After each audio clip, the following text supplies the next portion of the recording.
Bonjour et bienvenue sur Pédagogia, le podcast qui parle éducation. Aujourd'hui, nous allons parler autorité. La définition la plus courante de l'autorité fait écho à une certaine notion de pouvoir et de domination. Il y a ici l'idée d'imposer quelque chose à autrui.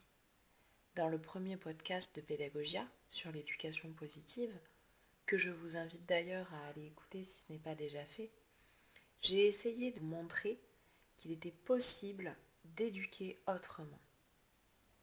Aujourd'hui, nous allons voir s'il est aussi possible de redéfinir l'autorité et si elle est forcément connotée aux termes cités précédemment.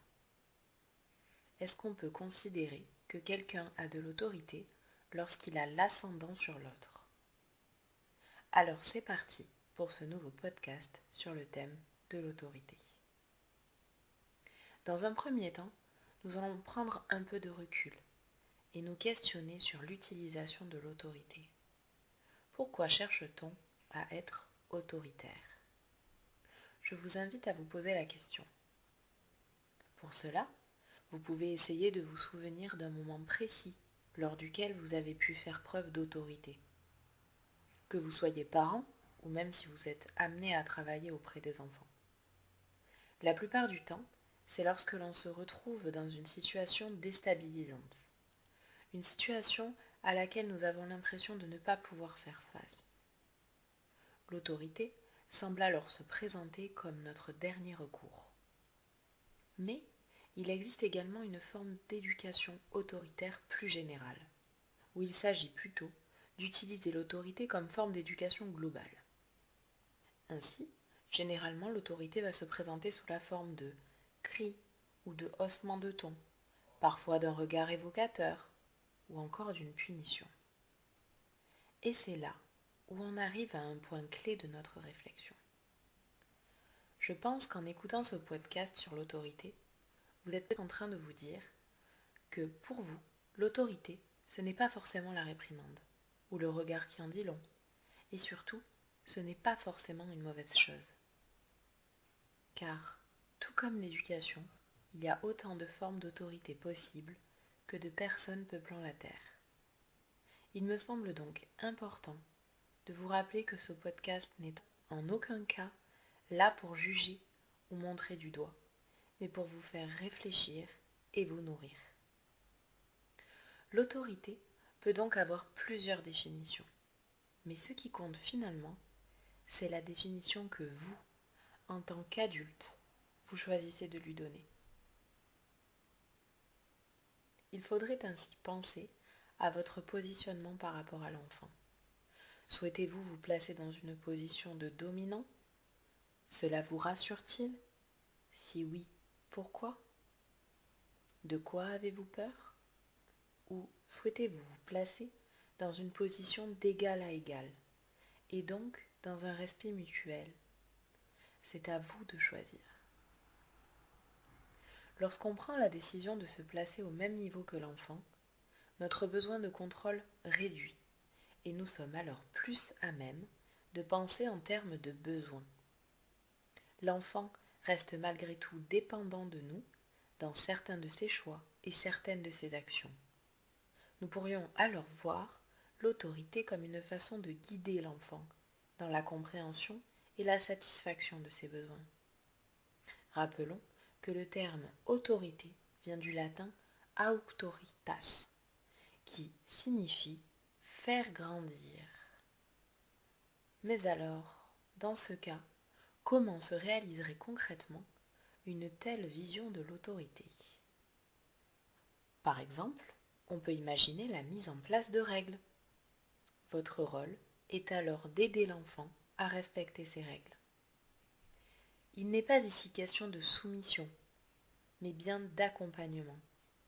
Vous faites comprendre à l'enfant que des règles sont mises en place pour que les gens puissent vivre ensemble. C'est pareil à la maison, si vous êtes parent par exemple.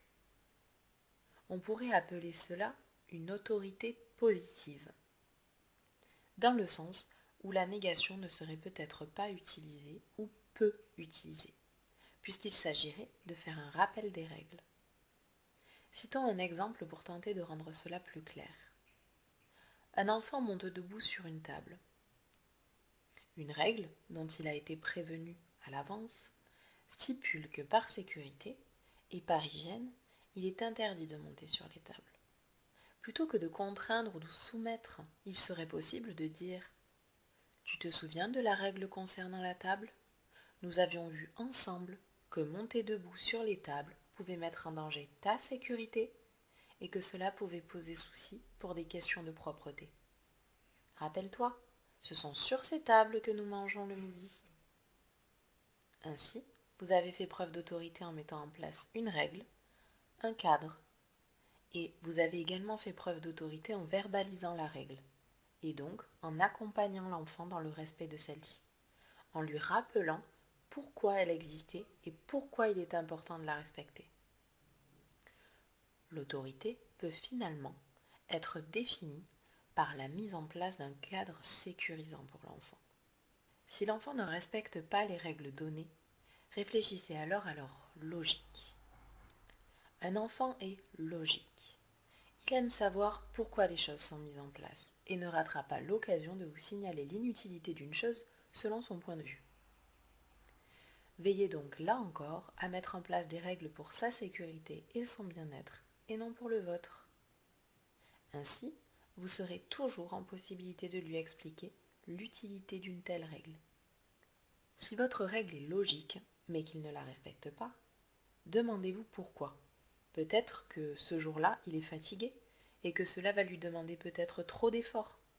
Proposez-lui de l'aide. Vous pouvez enfin imaginer des conséquences en lien avec le non-respect de la règle, toujours liées à l'action pour que cela puisse rentrer dans le cadre d'un réel apprentissage par l'expérience. Pour rester en lien avec l'exemple de la table, pourquoi ne pas demander dans ce cas à l'enfant de laver la table après son passage, en profitant pour lui rappeler la règle. Ainsi, c'est une façon de réparer son action. L'autorité est un vaste sujet de discussion. Et surtout, il fait écho à notre positionnement en tant qu'adulte. Je finirai ce podcast en vous disant que selon moi, c'est à nous, adultes, de faire un choix en décidant de quel type d'autorité nous souhaitons faire preuve. Tous les mots peuvent se définir et l'autorité peut se redéfinir. Je voulais également en profiter pour vous remercier pour votre soutien. Vous me donnez envie de continuer et vous me donnez envie de m'améliorer. N'hésitez pas à vous abonner si ce n'est pas déjà fait et n'hésitez pas non plus à laisser un petit commentaire. C'est toujours agréable de pouvoir échanger de façon constructive. Merci et à bientôt sur Pédagogia.